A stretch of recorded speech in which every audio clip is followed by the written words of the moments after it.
This is the Hoka Rincon 2.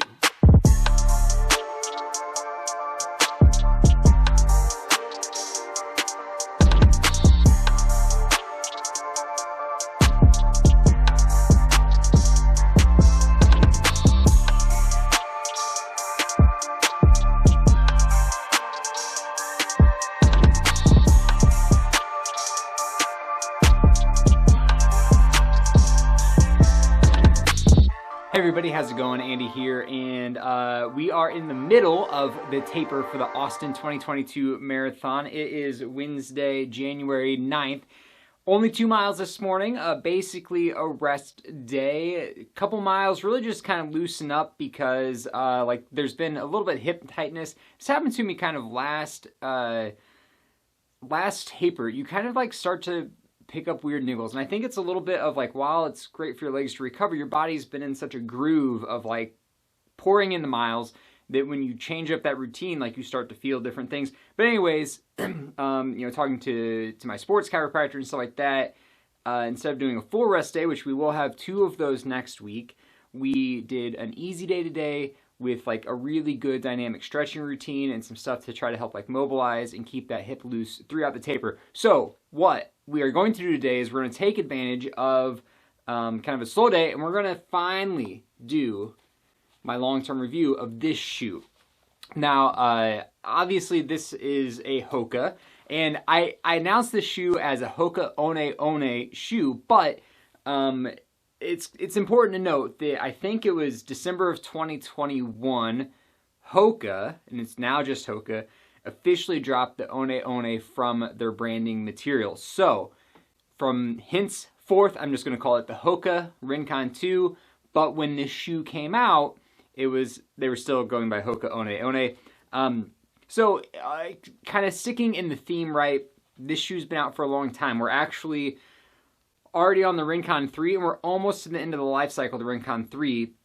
The Rincon line is really overall a pretty good deal. I'm going to tell you more about my overall thoughts, but it's a pretty good deal, in particular if you can get it like the end of a life cycle, because it's already like $120 and you can easily get these shoes for under $100 if you're okay with the last model year. And those of you who are fans of this channel know that's what we do. I don't get shoes given to me. I review them after paying for them by myself. There we go.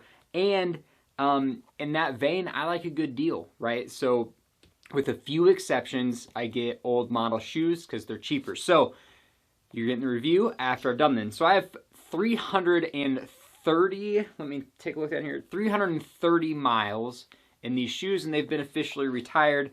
Let's go through some of just kind of the tech specs or the general specifications right now. So the shoe has, let's see, it's 29 millimeter stack height in the heel, and it's kind of,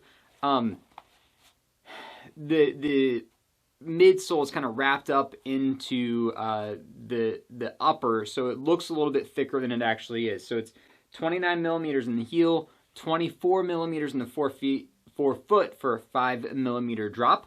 The sole is, they call it full compression EVA. So it's an EVA foam. It's not P-backs. It's not any of kind of the new sort of derivatives. Classic EVA foam that's compression molded. They use what they call late stage meta rocker, and what they mean by that is you can see here the shoe, as you move forward, the toe box rounds up if you're looking at it from kind of a side profile. And what happens with that is as you land in your foot strike and you start to roll through your gait, you hit this spot, and they call this their meta rocker, where the shoe itself kind of starts to spring your foot forward, kind of like a lever. It's late stage. What they mean by that is it's pretty far up in the toe box. So EVA compression, late stage meta rocker. The rubber on the bottom is pretty sparse, right? So a lot of exposed foam. There's pluses and minuses to that. We'll talk about them here in a second. In a min size 9, the published weight is 7.7 ounces. That is very light, and you can feel it in hand. Incredibly light shoe. The upper is, I believe they call it an engineered sandwich mesh. And so what they mean by that is that there are 2 layers, and you can't really get it on the camera, but you can feel the 2 layers. You can see the perforation in it. It's a pretty well breathable shoe, and the 2 has a pretty tight heel counter. You get pretty good heel lockdown in there, and a nice big old pull tab. See if I can see through that. Yeah, pull tab to help get the shoe on. So I guess we'll start from the bottom of the shoe and work our way up. This is 330 miles. For those of you who've seen quite a few of my shoes, the foam's pretty wore down. The rubber is okay, and I use these shoes for kind of some of everything, but they tend to be more of a kind of steady pace day. I didn't use them for my speed workouts or for tempo or thresholds because I have other shoes for that.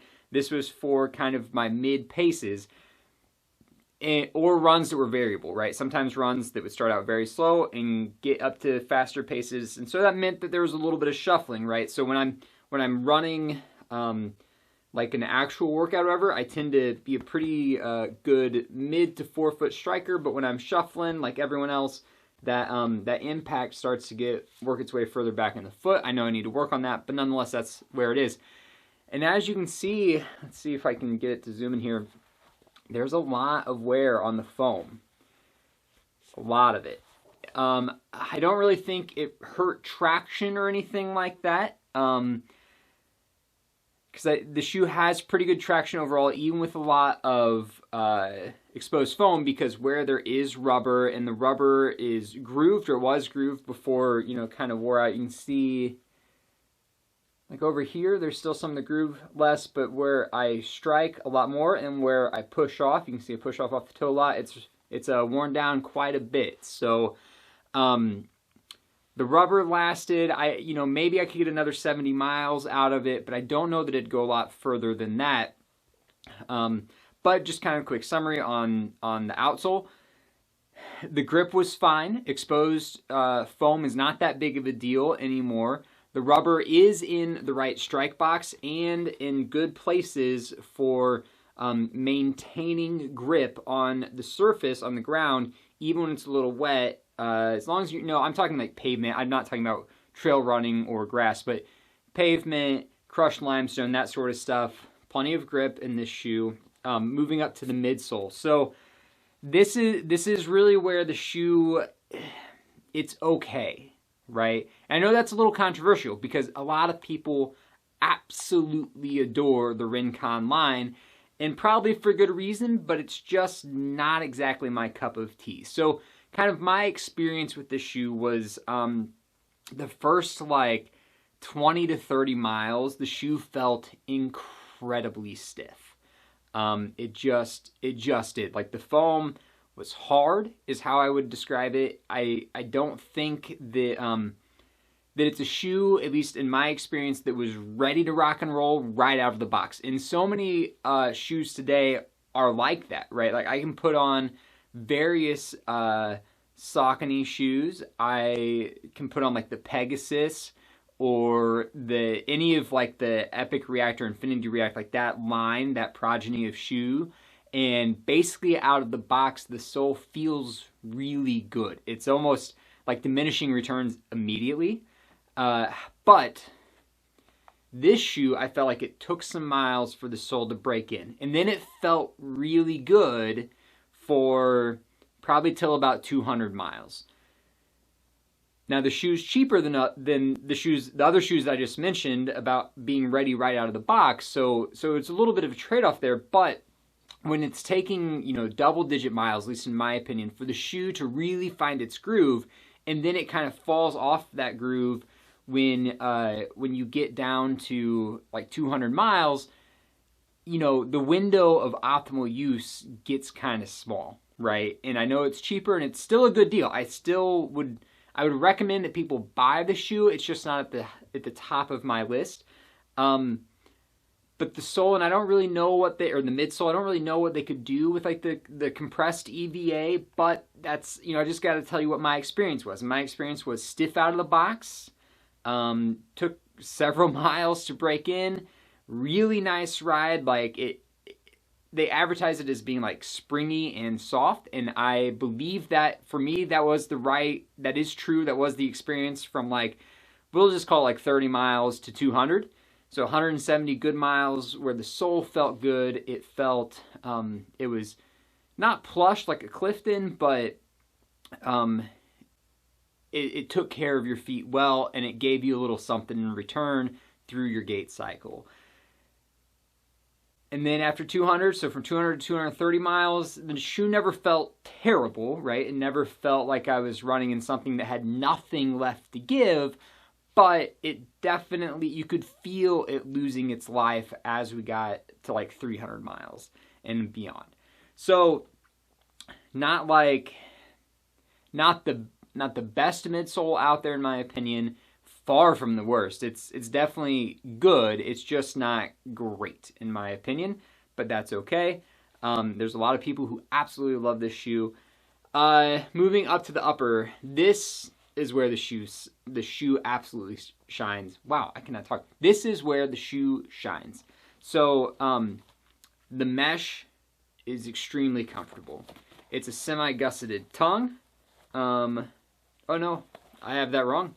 It's a free-floating tongue. I completely had that wrong on my notes. Sorry, it's a free-floating tongue, but it's got good loops here to run the laces through, so you get a good lockdown on the tongue. The tongue isn't super plush, but it's comfortable. It stays locked in place. There is some padding in the heel counter, which I thought felt pretty good. The mesh itself was highly breathable, which is a big plus. It's light. That's a huge plus. And I did run in it in the rain some, and it didn't hold a bunch of water for a long time, which is really appreciated, because if you go through a puddle or you go through the rain or whatever, it's nice.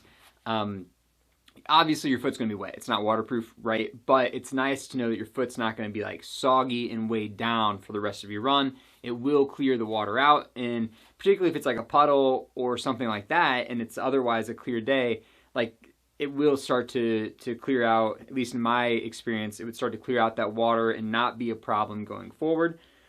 Yeah, I guess that's kind of all I've got on it. A few wear areas in the heel counter at 300 miles, but it's not too bad. Like I said, I could probably take it another 70 miles and get to 400 easy.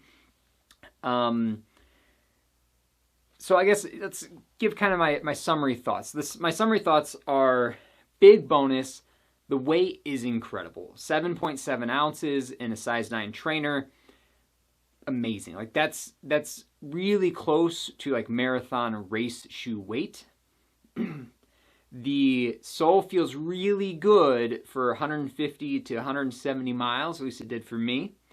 And the mesh upper, all of the upper, not just the mesh, the lockdown, the tongue, the heel counter, all of that, big thumbs up from me.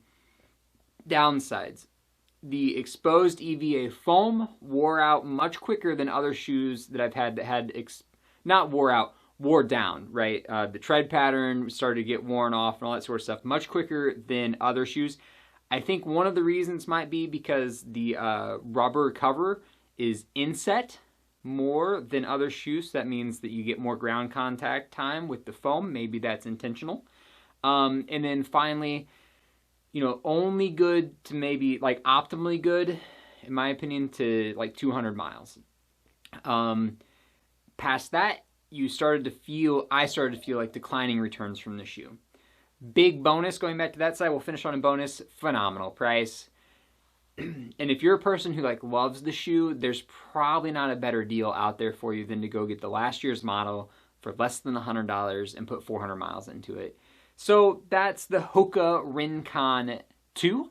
Thanks for watching. Moving forward, right, we'll have another video this weekend, which will be the last kind of long run. I think it's the last double-digit mileage run before the Austin 2020 Marathon. So that's pretty exciting. All of the midweek runs, you know, tomorrow, Thursday, and Friday, and Saturday are less than 10 miles. And all the runs next week, which is Marathon Week, are also less than 10 miles in my block. So one more double-digit run on Sunday, which again is extremely exciting. And we are like a week and 2 days, week and 3 days out from the time when we toe the line and get ready to throw it down in Austin. So thanks for watching.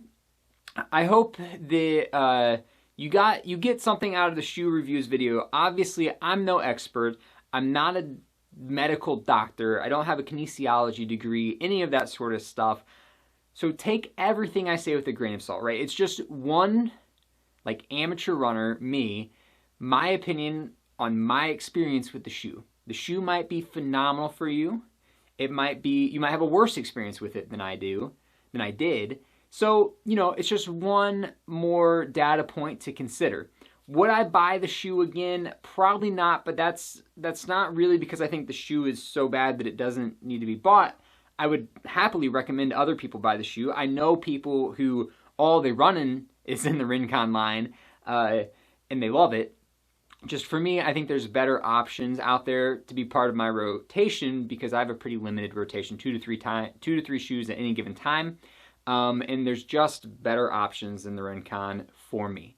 So take that for what you will. Thanks for watching. I hope you enjoyed. And yeah, I'll talk to you next time. Bye.